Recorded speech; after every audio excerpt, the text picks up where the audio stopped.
Hey there, my name is Megan and welcome to my channel, or welcome back. Today I'm going to be recommending some fantasy books that I think you should put on your fall TBR. I definitely have a mixed bag of books here, but before we go ahead and get on into the recommendations, if you're not already subscribed to my channel, please consider hitting that subscribe button, as well as giving this video a like to throw my channel a little bit of support. The first book recommendation is a YA standalone fantasy, and that is The Near Witch by V.E. Schwab. If you guys have been watching my channel for any amount of time, you know that I love V.E. Schwab. I think she is such a versatile author, and this was actually, from my understanding, her first ever published work. It was taken out of publication, and then once she gained more of a platform, more of a following, it was republished. In this story, we are following a girl named Lexi, and Lexi lives in the town of Near, and there is this fable about the Near Witch used to frighten children, that when you hear the wind calling you, if you choose to follow it, it is actually the Near Witch who is trying to snatch children out of their beds and do these sinister things to them. One day, children start going missing from their houses, and there is this mysterious young man that appears in town, and everybody starts to blame him. But as Lexi delves into the fable of the Near Witch, she starts to learn that there is some truth regarding this fable. And the reason that I love this book and it gives me fall vibes is that it takes place on, these moors that are just dark and lonely, and there is this forest, this creepy forest, and we have this fable of this witch that we learn had a really, really tragic event happen to her, and she's just angry and seeking vengeance. And then we also have, these witches that live kind of on the outskirts of town that are a little bit shunned by the other town's members. And then we have a girl who is trying to uncover the mystery of this fable, as well as this newcomer to the town that is accused of stealing children. So we have atmosphere, we have a good plot, it's a standalone, and just definitely gives me those fall vibes. Next we have Daughter of the Burning City by Amanda Foody. This is another YA standalone story, and it takes place in a traveling circus.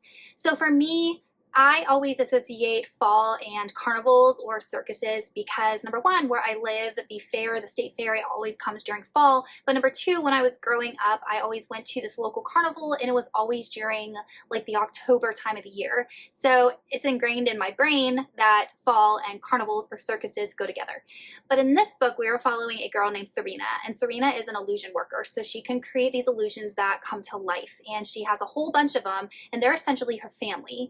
And like I said, it's this traveling carnival, and she puts on this show with her creations. And the weird thing about Serena is that she has no eyes, but she can see. It's really bizarre. Like the whole her not having eyes, it's just, it was unsettling for me for the entire story.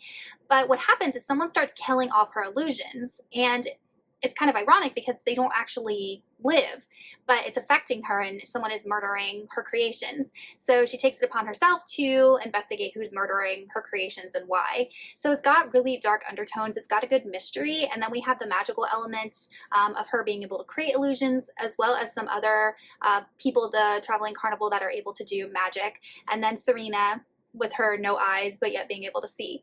So it definitely has this really unsettling undercurrent, but if you like carnivals, if you like anything that has to do with circuses and the atmosphere that goes along with it, and especially the fall vibes, then this book would be for you.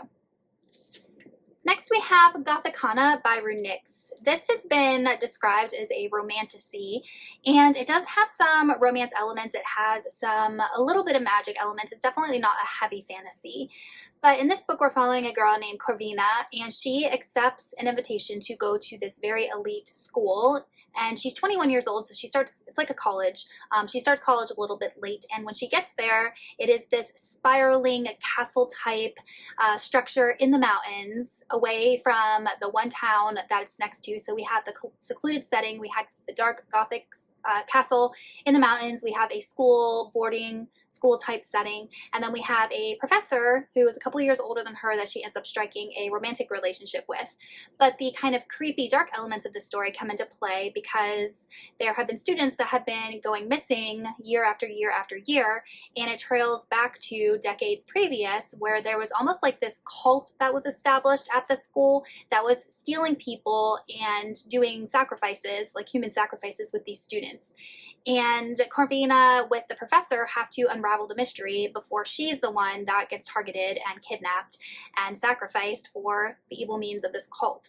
So we have romance, we have a really secluded, spooky atmosphere, and then we have this murder mystery that Corvina is trying to solve with her professor and then some of the other people at the school. If you like romance, if you like angst, if you like castle type settings, and if you like a sinister murder mystery, then this book would be for you. Then we have Starling House by Alex E. Harrow. This definitely has a haunted house trope to it, which is why it gives me fall vibes so much. But in this book, we're following a girl named Opal. Opal lives in a small town in Kentucky, doesn't have a lot of money, doesn't have a lot of prospects, so she decides to take a job cleaning Starling House. And everyone in the town knows to stay away from Starling House because strange things come out of there.